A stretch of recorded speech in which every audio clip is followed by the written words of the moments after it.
রাজবাড়ী BRTA অফিসে নেই সহকারী পরিচালক, মোটরযান পরিদর্শকের পদটিও শূন্য। গুরুত্বপূর্ণ এই দুই পদে যারা অতিরিক্ত দায়িত্বে রয়েছেন তারা সপ্তাহে মাত্র 1 থেকে 2 দিন অফিস করেন। আর এই ফাঁকে অফিসের কিছু অসাধু কর্মচারীর সহযোগিতায় গড়ে উঠেছে শক্তিশালী দালাল সিন্ডিকেট।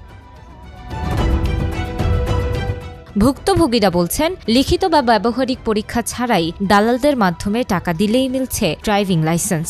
এই সিন্ডিকেটের সদস্য পিয়াল, মাহফুজ, আশিক, কালাম ও লিয়াকত সহ কয়েকজন দীর্ঘদিন ধরে এই কার্যালয়ে দুর্নীতি চালিয়ে আসছে। বর্তমানে যারা আমরা পরীক্ষা দিচ্ছি তারা পরীক্ষা দিয়েও ভালো রেজাল্ট করার পরেও আমরা ড্রাইভিং লাইসেন্স পাচ্ছি না, অথচ যারা রাজবাড়িতে উপস্থিতই হয়নি বিআরটি অফিসে বা পরীক্ষা দেয়নি বা পরীক্ষায় কমা রেজাল্ট হয়েছে তারাও আপাতত ড্রাইভিং লাইসেন্সে পাস করে যাচ্ছে। কিন্তু আমরা এই ভুক্তভোগী অবস্থায় আছি, আমাদের ড্রাইভিং ভালোভাবে পরীক্ষা দেওয়ার পরেও আমরা ড্রাইভিং লাইসেন্স পাচ্ছি না। আমি গত মাসের 30 তারিখে এই বিআরটিএ থেকে পরীক্ষা দিতে আসছিলাম। তো এই পরীক্ষাতে আমি 20 মার্কের মধ্যে 18টা অ্যান্সার করছিলাম এবং 14টা কনফার্ম ছিল।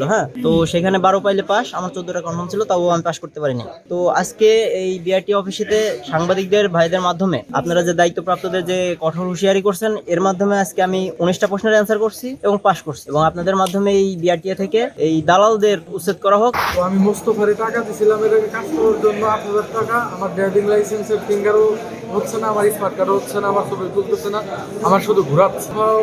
কি দেখতেছে আমি জানি না, আমি শুনছি যে এরকম লোকজনের টাকা পয়সা নিয়ে কাজ কাম করে দেয়, কিন্তু আমারটা আমি পাইনি। আর অনেকেই আছে বলছে যে ভাই আমাদের কার্ড আমরা এখনো পাইনি, 4 বছর তো এই গেছে। এ বিষয়ে জানতে চাইলে অতিরিক্ত দায়িত্বে থাকা মোটরযান পরিদর্শক মেহেদী হাসান কোনো স্পষ্ট উত্তর দিতে পারেননি।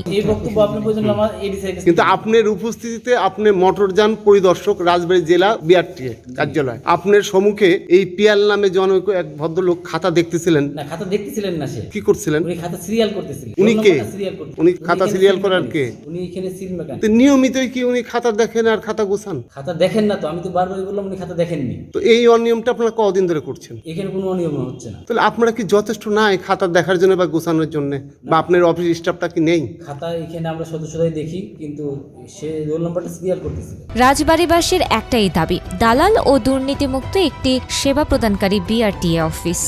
রাজবাড়ী বিআরটিএতে আমাদের সর্বোচ্চ প্রচেষ্টা হচ্ছে এটাকে দালাল মুক্ত করা এবং দুর্নীতি মুক্ত করা। আমরা সেজন্যই কাজ করে যাচ্ছি। এরপরেও যদি আমাদের কাছে স্পেসিফিক কোনো অভিযোগ এসে থাকে বা আসে, আমরা তৎক্ষণাৎ তার বিষয়ে ব্যবস্থা নেওয়ার জন্য দৃঢ়ভাবেই আমাদের স্টেপ আছে। এরপরেও আমি আপনাদের কাছে আমার অনুরোধ থাকবে যে আপনারা আমাদের কাছে যদি কোনো অভিযোগ থেকে থাকে সেটা অবশ্যই আমাদের কাছে দিবেন, সে বিষয়ে আমরা আবশ্যিকভাবে ব্যবস্থা গ্রহণ করব। ইতিমধ্যে আমরা আমাদের জেলা প্রশাসক স্যারের মাধ্যমে আমরা কিন্তু যোগাযোগ করেছি। আমাদের এখানে আসলে রেগুলার অফিসার নেই বিআরটিএতে, দুজনেই অতিরিক্ত দায়িত্বে আছেন, এডি এবং ইন্সপেক্টর। আমরা আশা করছি খুব দ্রুতই আমরা একজন রেগুলার অফিসার যিনি রাজবাড়ির জন্যই সরাসরি দায়িত্বে থাকবেন এরকম আমরা পেয়ে যাব।